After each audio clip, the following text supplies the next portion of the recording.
I'm Louise Williams, a chartered physiotherapist from Houghton on the Wirral. My name's Den Hewitt. I'm a civil servant from Chesley Street, County Durham.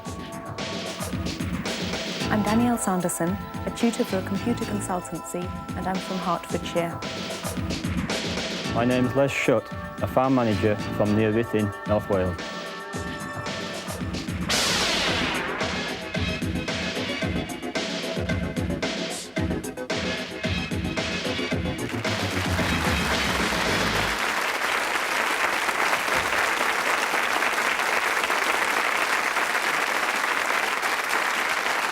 Good evening, welcome to the Krypton Factor and the second heat in Group A.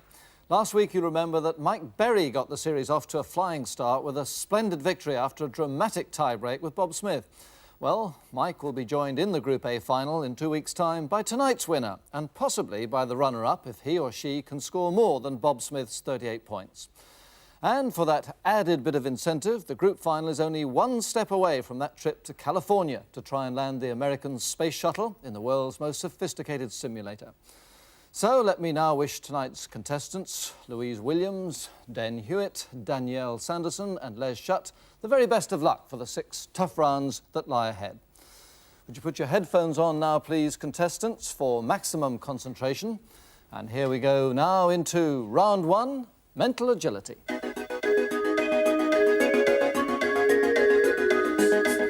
And tonight's test features famous phrases. I'll give each contestant a well-known phrase and then ask a series of questions based on it. For example, if the quotation was far from the madding crowd, typical questions would be, give me the letters of the third word in reverse order, or how many vowels are there in the fourth word? The answers would be EHT, which is the third word the backwards, and 2, the number of vowels in madding, the fourth word. As always, this is a speed test and each contestant must answer as many questions as he or she can in 40 seconds. We begin with you, Louise. Your phrase is, you know my methods, Watson, and your 40 seconds start now. The fourth letter in the sentence. K. The fourth word in the sentence. Methods. The whole quote backwards. Watson methods my know you. The fourth word spelt backwards. S-D-O-H-T-E-M. The middle word. My. How many letters in the last word? 6. The last letters of each word. U, W, Y, S, N. The middle letter of the fourth word. H. How many... Right. Time's up, and in 40 seconds, Louise, a great start. You got 8 right. Well done.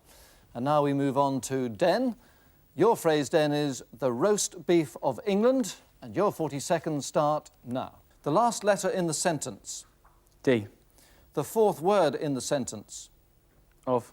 The whole quote backwards. England of beef roaster. The middle word. Beef. The last word spelt backwards. D-N-A-L-G-N-E. The last letter of each word. E-T-F-F-D. How many letters in the second word? 5. The middle letter of the last word. G. Wrong. How many consonants in the... Well, no need to answer that. In 40 seconds, very good start for you, Den. You've scored 7. Well done. And we move along now to Danielle. Your phrase is only in the mating season, and your 40 seconds start now. The fourth word in the sentence. Mating. The whole quote backwards. Season mating, the in only. The third letter in the sentence. L. The last word spelt backwards. N-O-S-A-E-S. Middle word in the sentence. The. How many letters in the fourth word? 6. The last letter of each word. Y-N-E-G-N. The fourth letter of the fourth word. I. How many vowels in the last word? 3. How many consonants in the fourth word? 4. How many letters in the third and fourth words together? No need to answer that. You have a magnificent start there. In 40 seconds, you've scored an incredible 10. Finally, it's Les, and your phrase is on the bridge at midnight, and your 40 seconds start now. The second letter in the sentence. N. The third word in the sentence. At. Wrong. The whole quote backwards. Midnight at bridge the on. What's the middle word? Bridge. The last word spelt backwards. THGINDIM. How many letters in the third word? 6. The fourth letter of the fifth word. N. The last letter of each word. NEETT.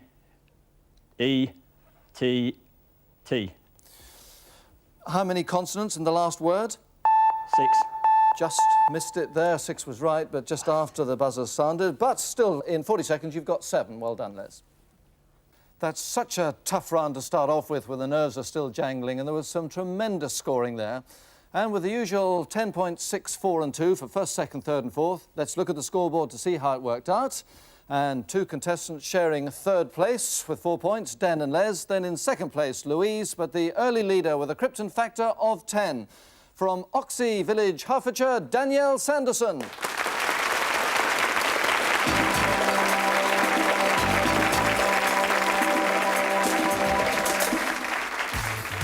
The RAF's Hawk training and light strike aircraft. It has a maximum speed of 550 knots and lands at 130 knots. And achieving a nighttime landing is the task we've set our contestants using the Hawk simulator at Lancing, Sussex.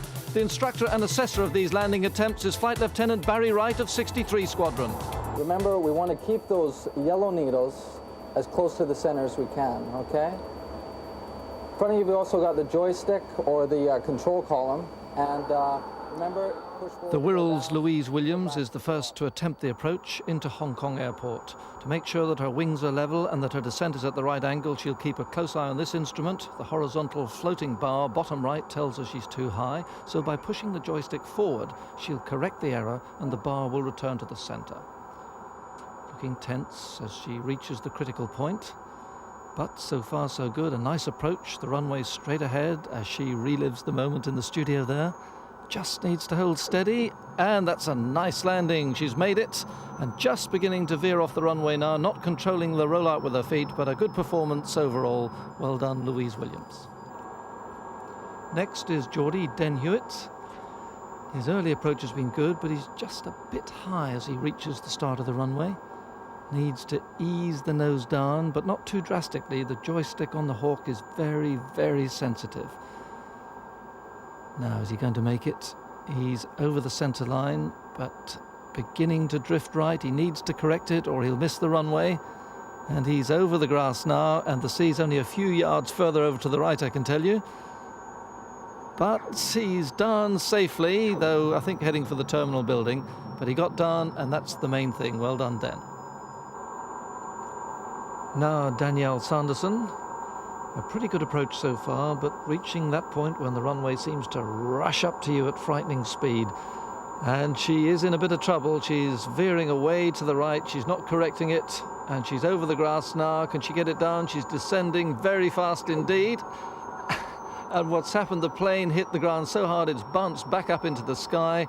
And I think she's in a bit of trouble here. There's not a lot she can do. We're coming down very fast.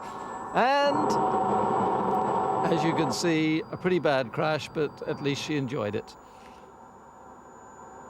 Finally, with the runway in Hong Kong directly ahead, it's Welshman Les Shutt, a farm manager, just a shade too far left and high, according to that flight director instrument, but making good, gentle corrections, just nudging the stick forwards and right, and coming in now over the middle line of the approach lights.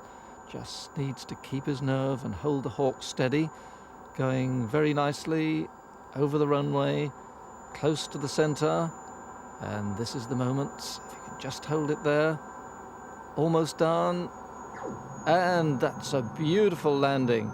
Working with his feet on the rudders now to hold it straight, and straight it is, and really you can't do much better than that. Now for the result of this second round. Taking into account the approach, the touchdown and the rollout, here's how Flight Lieutenant Barry Wright judged it. In fourth place, Danielle Sanderson, who bounced and then crashed on landing. Third, Den Hewitt, who landed safely but on the grass. In second place, Louise Williams, who got down on the runway but veered onto the grass. And the clear winner, Les Schutt, with a good approach, an excellent touchdown and rollout. So those points are now added into the scoreboard, and there's a change at the top. Our ladies share second place, Louise Williams and Danielle Sanderson, but the new leader with a Krypton factor of 14 is the farm manager from Ruthin, North Wales, Les Schutt.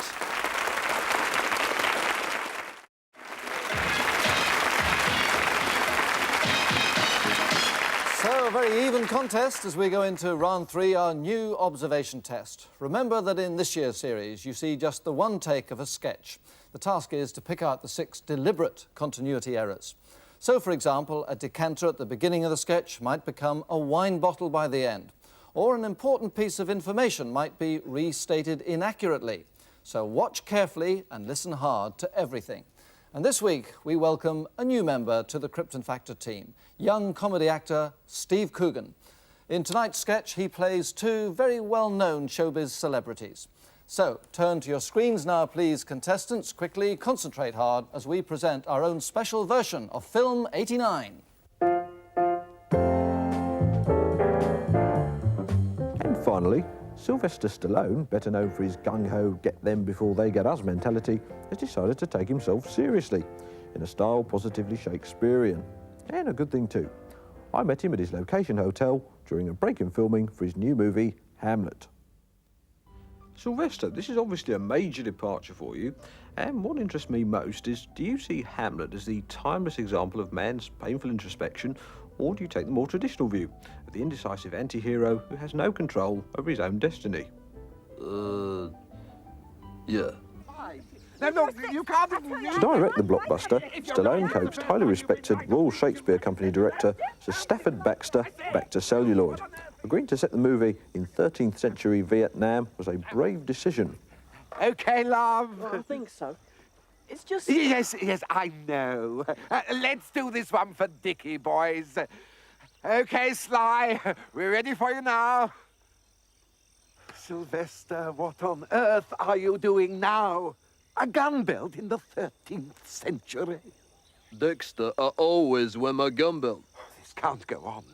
Your rewrites were bad enough. You simply cannot say to be or not to be. God bless America. It doesn't fit. Okay, give me the writer. He's dead. What was it, homicide? Oh, can we please go on?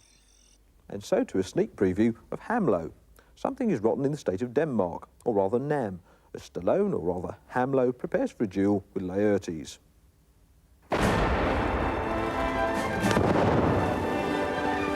Hold!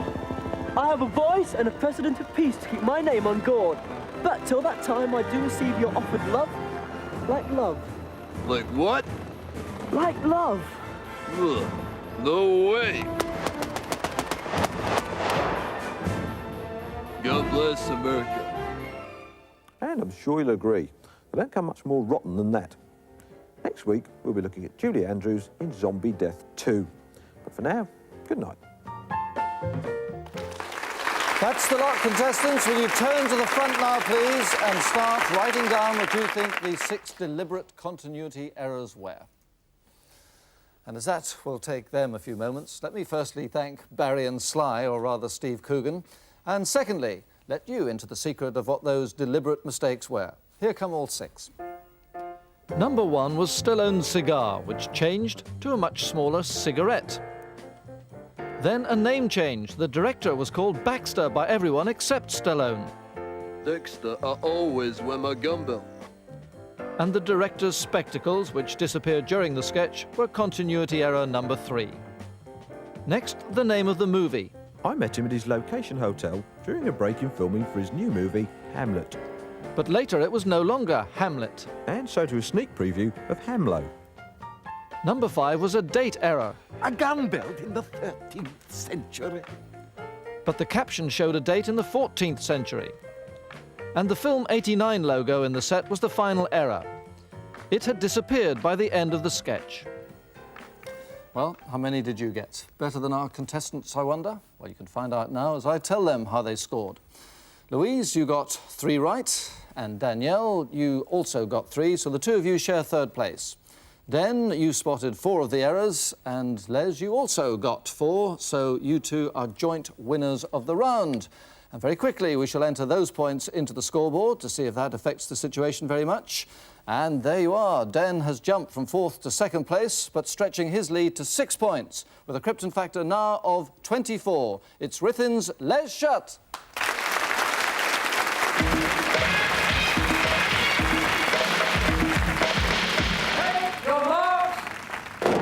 Major Tony Carr starts the race. Louise Williams nearest to us in red and makes a mistake. Has to go back and do that again. She put her foot down in the ditch. But Danielle Sanderson there, a tutor. Now, interestingly, one of the topics she teaches is action planning. Tells the students to formulate personal goals and think how to achieve them. And she set herself the goal of winning Krypton. Well, here's 2 men, I'm sure, who'll want to stop her doing that. Den Hewitt nearest to us. And on the far side, Les Schutt from Ruthin in North Wales. Les is a keen rugby player, plays for Ruthin Rugby Club as a lock or flanker. He says he prefers to be a fullback. Danielle into that cargo net, bit of a mistake there, really needs to land on the rope and start climbing. And the 2 men going very fast indeed at the beginning, closing the gap on Danielle, who's sticking to her task in the lead, but definitely the gap is closing. Danielle Sanderson from Hertfordshire, but there's Den Hewitt in 2nd place. Les Schutt is now in 3rd place. Louise Williams is 4th, and a mistake by Den Hewitt. Feet go through the ropes there, and Les Schutt on the far side also makes a mistake, and another one. So that's given Danielle Sanderson new hope. And Louise way back in 4th place, I'm afraid, but good climbing there by Danielle, holding on to that central strand and climbing, but Den Hewitt right beside her in 2nd place, and Les Schutt not very far behind in 3rd. Now, who's going to go over the top first? About 30 foot high up there, and a stiff breeze blowing across, so it's not pleasant at all. And it's Den, I think, who's just about gone into the lead by half a stride, and Les Schutt in 3rd place. But all 3 coming down that scramble net together. This is going to be a good battle. Danielle certainly isn't going to give up at this point. But Den Hewitt, well in the lead now, is very keen on 5-a-side footballs, won quite a few trophies with his local Department of the Environment, and Danielle giving it all she's got, goes down in the water, and really I think her legs just started to go there, and Les has gone well clear in 2nd place as Danielle goes into the 2nd water jump and goes down. Well, really those legs must be like jelly at the moment, and that's unfortunate for her because she was hanging in there well. But it's Den Hewitt coming down the aerial slide, and just as he reaches the water, Les Schutt will be setting off just about now, but Den grimaces as he lands, but a very good landing, and about to pull his hands out of those safety loops, which is quite a skill in itself. Les Schutt landing. In fact, if you pull too hard, those loops will actually tighten on you. Here comes Danielle hitting the water, thinking what might have been but for those 2 mistakes in the earlier water jumps. But it's Den Hewitt who comes under that flat net and crosses the line. 1st place, great run by Den Hewitt. And it's going to be Les Schutt, the Welshman, in 2nd place. 6 points to him. Good run by both of them. Good battle between the 2 of them. And there's Louise down in the water too. That'll be very cold, I can tell you. But Danielle Sanderson now fought well, just faded at the end and comes home in 3rd place to get the 4 points. And now we go to the scoreboard where Den Hewitt has closed the gap to just 2 points. But still the leader with a Krypton factor of 30 is Welshman Les Schutt.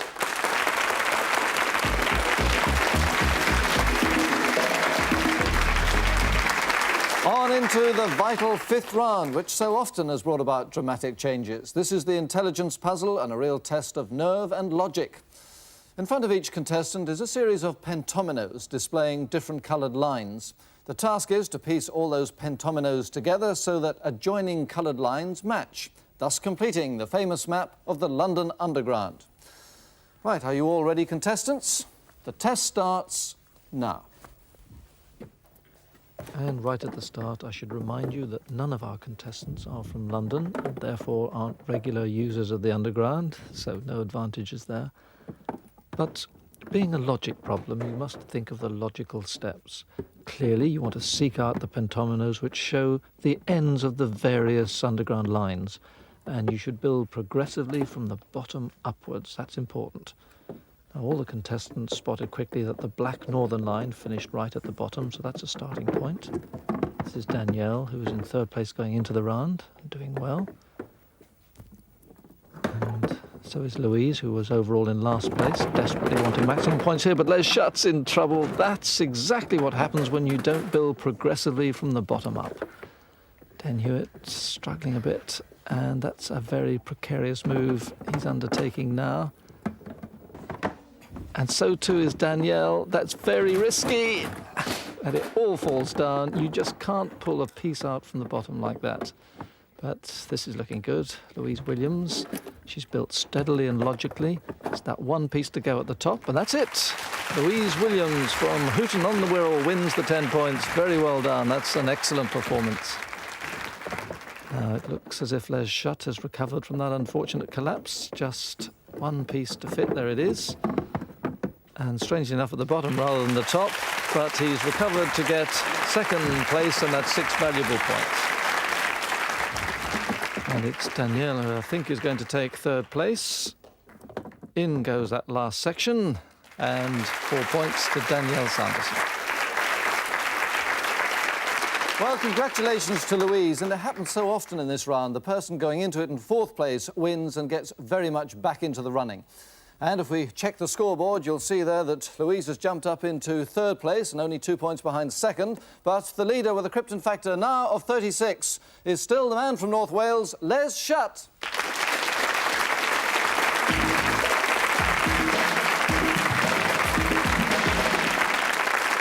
So it's still anyone's contest as we move into the 6th and final round. At the end of it, we'll know who'll be progressing to the group final.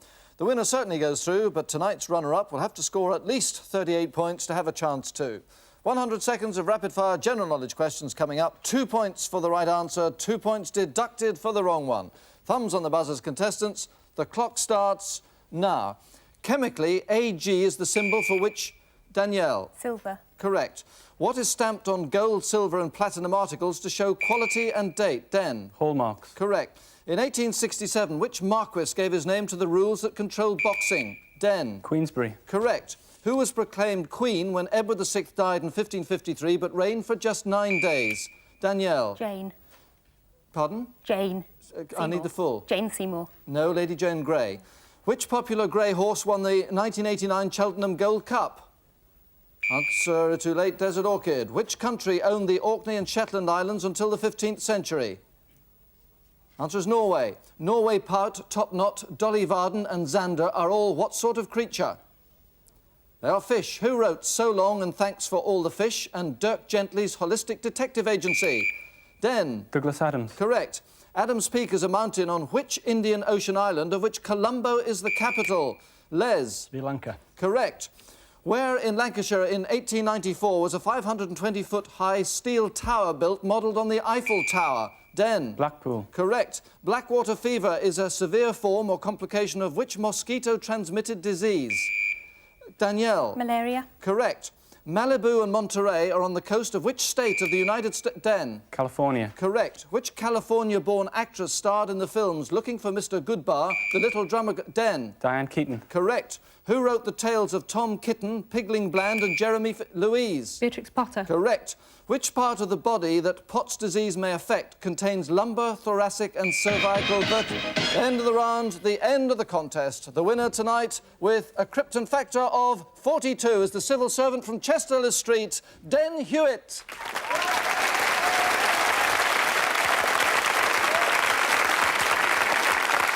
Well, a tremendous late run there by Den, and congratulations to him on a splendid victory. We look forward to seeing him again in the Group A final a fortnight tonight. But that's all for this evening. Do join us again next Monday at 7 o'clock for the last heat in this group. By the end of it, we'll know the full lineup for that Group A final. Until then, from all the contestants here and from me, good night.